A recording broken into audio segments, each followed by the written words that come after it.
বন্ধুরা, আমি এখন বিকেলবেলা ঘরের সামনে মানে আমি যেটা করি বিকেলবেলা করে সেটা তোমাদের সাথে শেয়ার করছি।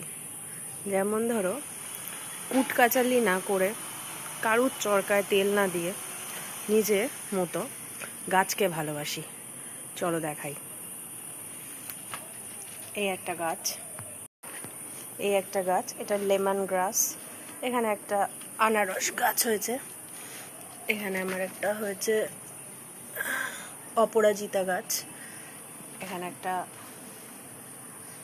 পুঁই শাক গাছ। এখানে একটা টগর গাছ পুঁতেছি। এখানে দেখো রয়েছে নয়নতারা গাছ। এখানে আমার এই নয়নতারা গাছটা দেখো কত ফুল দিচ্ছে, তাই না? এখানে রয়েছে একটা জবা গাছ। গাছটায় খুব সুন্দর ফুল হয়, কালারটা হেবি সুন্দর জবাটার, একদম চন্দন কালারের জবা হয়। এখানে আমি একটা কুমড়ো গাছ পুঁতেছিলাম, সেই কুমড়ো গাছটা একটু বড় হয়েছে, দেখো জল দিই রোজ। লঙ্কার চারা পুঁতেছিলাম, সেটাও বড় হয়েছে। আর এখানে একটা গন্ধরাজ গাছ পুঁতেছিলাম, তার থেকে পাতা বেরিয়েছে।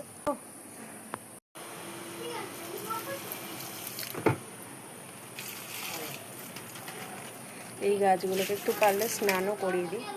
আমার সব গাছে জল দেওয়া হয়ে গেল। চলো আজকের জন্য টাটা।